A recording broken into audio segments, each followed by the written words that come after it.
भाभी, मम्मी ने गंदा कर दिया है, आकर साफ कर दो। छोटी ननद की आवाज़ आई तो वह हड़बड़ाई सी आटा गूंथना रोककर हाथ धोकर सास के कमरे में भागी। देखा तो तीनों ननद आराम से पास पड़े सोफे पर फैली हुई थी। इतनी आवाज़ें लगाई तब आई हो? छोटी ननद भुनकते हुए बोली। दीदी, मैं आटा गूंथ रही थी। हाँ, काम तो बस आप ही करती हो। मुंह बनाते वह बाहर चल दी। पीछे पीछे दोनों नंदे भी खिसक लें कि कहीं अनु माँ के कपड़े बदलवाने में उनसे मदद ना मांग ले। अनु ने फुर्ती से सफाई कर सास के कपड़े बदले। 2 साल से लगातार वह यही करती आ रही है। 2 वर्ष पहले उसकी सास फिसल कर गिरी तो चोट लगने की वजह से शरीर लकवाग्रस्त हो गया। अनु की तीमारदारी से सुधार तो हुआ, पर निचला हिस्सा संवेदन शून्य ही बना रहा। लिहाजा उनके दैनिक कर्म अनु ही कराती और सफाई करती। खान पान में थोड़ी भी बदपरहेजी से सास को लूज मोशन होने लगते या फिर बार बार पेशाब आता, तब अनु की जान पर ही बनाती थी। सास की तीमारदारी में लगे लगे वह खुद को भूल चुकी थी। सास की सफाई के बाद उनके कपड़े धोकर डाले, फिर दोबारा नहाकर किचन में पहुंची तो देखा बड़ी ननद बड़बड़ा रही है। अनु, 10 बजने को आए और तुमसे अभी तक नाश्ता नहीं बन सका? हद होती है कामचोरी की। मैं अभी बनाती हूँ दीदी, सब्जी तो छोक दी थी, आटा गूंथ रही थी कि मम्मी की सफाई के लिए जाना पड़ा। अभी पराठे सेकती हूँ। तुम तो रहने ही दो, माँ का बहाना कर तुम अपनी भड़ास इस तरह से निकालती हो। नंदों का यहाँ आना जो भा नहीं रहा ना तुम्हें। ठीक है भाई, अब खुद ही बना लेंगे, तुमसे तो हो नहीं रहा। अपमान से जल उठी अनु, आंखें छलछला आई, चुपचाप पराठे सेकने में जुट गई। 10 दिनों से दोनों बड़ी ननदें बच्चों समेत मम्मी को देखने आई हैं।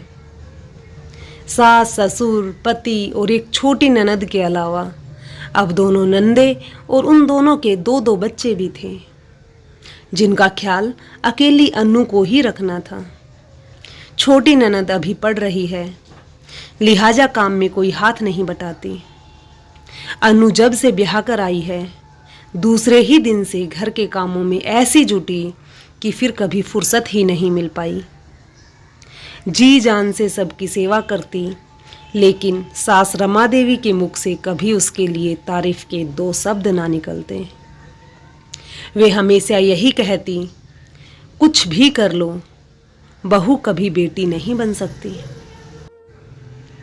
बहू और बेटी के बीच के फर्क का अक्सर उसे एहसास होता।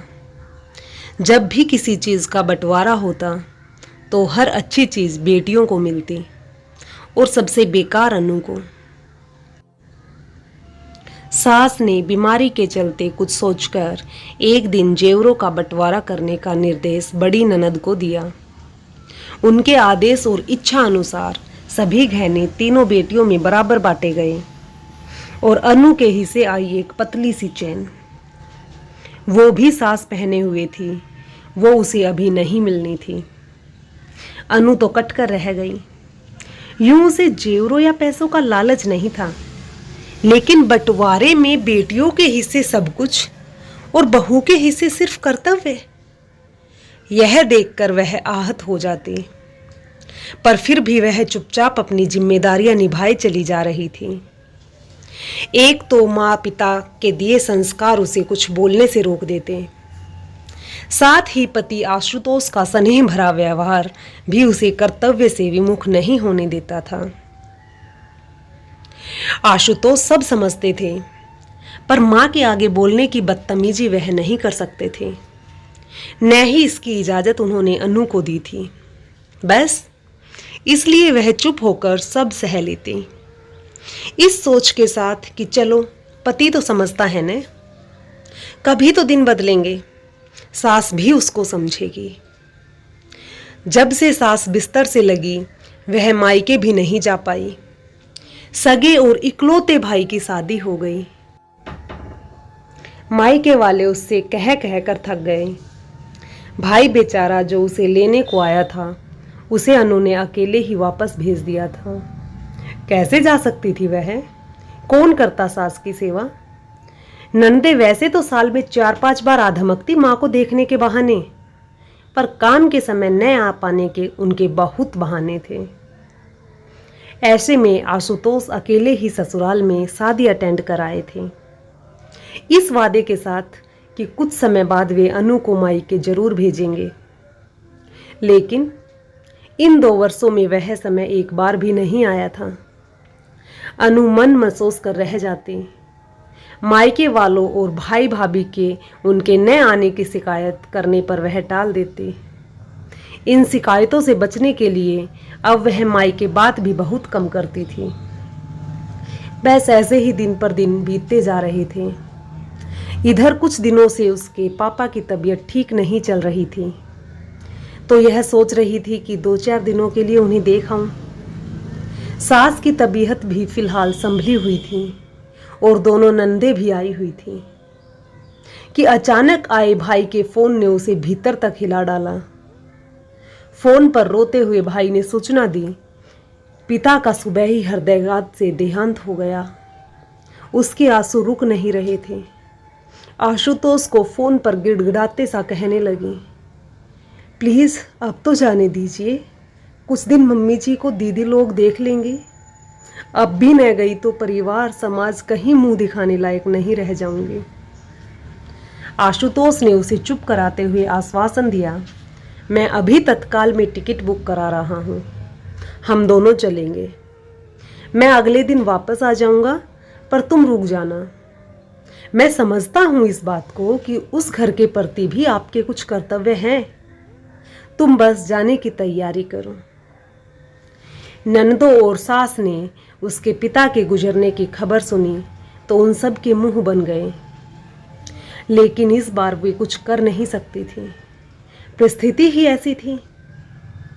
उसे मायके छोड़ आशुतोष अगले ही दिन वापस आ गए थे। माँ के सभी काम जो अनु अकेले करती थी, तीनों बहनों और आशुतोष ने बांट लिए थे। फिर भी क्योंकि आदत नहीं थी काम करने की, तो हमेशा कमियां ही रह जाती। सबसे बड़ी दिक्कत थी माँ को बिस्तर पर नित्य क्रम करवाकर सफाई करना। सुबह आशुतोष की मदद से जैसे तैसे काम हो जाता, पर बाकी पूरे दिन बीमार बुढ़िया मल मूत्र रोके किसी तरह पड़ी रहती। बेटियों ने खाने पीने पर भी पाबंदी लगा दी थी। आप मीठा मत खाओ माँ, फिर दस्त लग जाते हैं आपको, कौन बार बार साफ करेगा। यह मत खाओ, वो मत खाओ, सुन सुनकर बुढ़िया मन मारकर ही रह जाती। बहुत कष्ट से दिन कट रहे थे। अनु के जाने के चौथे दिन ही अनु की बड़ी ननद तो बच्चों की पढ़ाई का बहाना बनाकर निकल ली। छोटी ननद ने मंझली को अल्टीमेटम दे दिया, आप नहीं जाओगे बहाना बनाकर बड़ी दीदी की तरह, मैं कैसे संभालूंगी माँ को। भाभी मत समझना मुझे, मैं नहीं कर सकती इतना काम। सास सब सुन रही थी, समझ रही थी। एक पैर पर दौड़ते रहने वाली अकेली अनु के काम का बोझ इतने लोग मिलकर भी कुछ दिन भी नहीं उठा पा रहे थे। जो काम उनकी अपनी जाई बेटियां ना कर पाई, वह काम वह पराई जाई 2 सालों से भरपूर लगन के साथ करती आ रही थी। अनु का रोज की तरह फोन आया तो आशुतोष ने उस दिन घटी सारी घटना उसे बता दी। आप मेरा टिकट बुक करा दो, मैं कल ही आ रही हूँ वापस। पर अनु, तुम्हारे पापा को गए अभी 10 दिन भी नहीं हुए हैं, अभी आओगी तो सब क्या कहेंगे। वैसे भी उनके जीते जी तो मैं भेज ना सका, तुम्हें अब कम से कम 13वीं तक तो रुको। आंसू पापा तो चले गए, अब मैं यहाँ रुकूं ना रुकूं, इससे उन्हें क्या मिलने वाला है। लेकिन मम्मी जी तो अभी सामने है, उन्हें इस हाल में कैसे छोड़ दूं।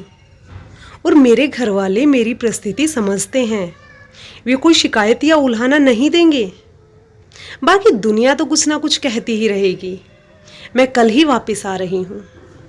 उसने दृढ़ स्वर में अपना निर्णय सुनाया। उसके ससुराल पहुँचते ही सास के चेहरे पर राहत और खुशी के भाव आ गए। ननदों ने भी चैन की सांस ली। सब पहले जैसा ही चलने लगा। फर्क बस यह था कि सास ने अब वो सब कहना छोड़ दिया था कि बहू कभी बेटी नहीं बन सकती। उसके बाद जब रक्षाबंधन का त्योहार आया तो अन्नू के भाई भाभी उसके घर आ गए। इतने सालों से आप नहीं आ पाई तो इस रक्षाबंधन हमने सोचा हम लोग ही आपके पास आ जाएं। भाभी मुस्कुराते हुए कह रही थी। अन्नू, कुछ जरूरी बात भी करनी थी, इसलिए हमें आना ही था, भाई बोला। अन्नू की ननदें भी राखी पर मायके ही आई हुई थी।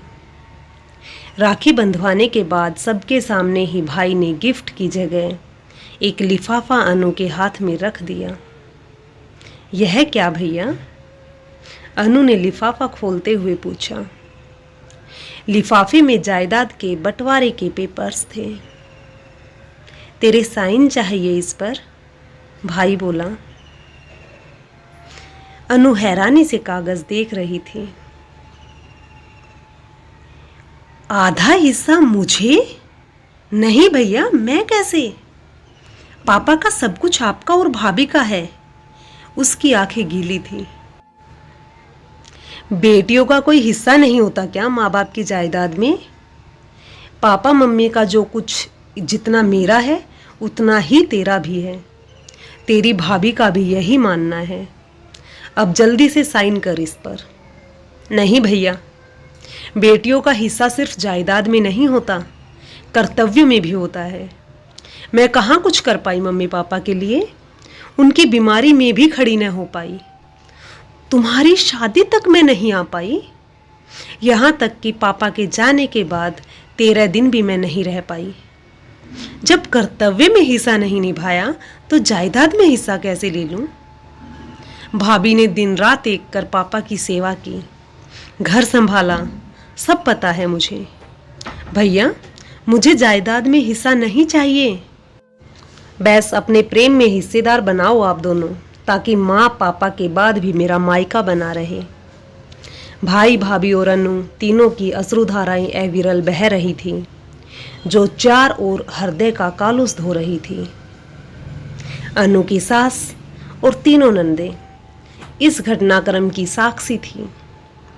उन्हें आज आभास हो रहा था कि असल खजाना भौतिक संसाधन नहीं, बल्कि वह आत्मीयता और प्रेम है जो अनु और उसके भाई भाभी के बीच है।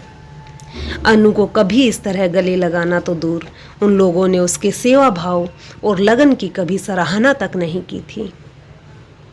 भाई के सीने से लगी अनु के कानों में जैसे ही सास की पुकार पड़ी, वह सब भूल उनकी ओर लपकी। क्या हुआ मम्मी जी, कुछ चाहिए आपको? नहीं बेटा, बल्कि कुछ देना है आज। अपना एक हाथ मुश्किल से उठाकर उसके सर पर रखते हुए सास बोली।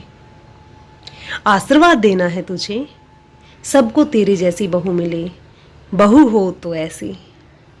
अनु हैरत के साथ खुशी से रो पड़ी और तीनों ननदे भी कह उठी, भाभी हो तो ऐसी। दोस्तों, आशा करती हूँ आपको यह कहानी पसंद आई होगी। अगर कहानी पसंद आए तो लाइक और शेयर करें, और चैनल पर नए हैं तो सब्सक्राइब करना ना भूलें। धन्यवाद।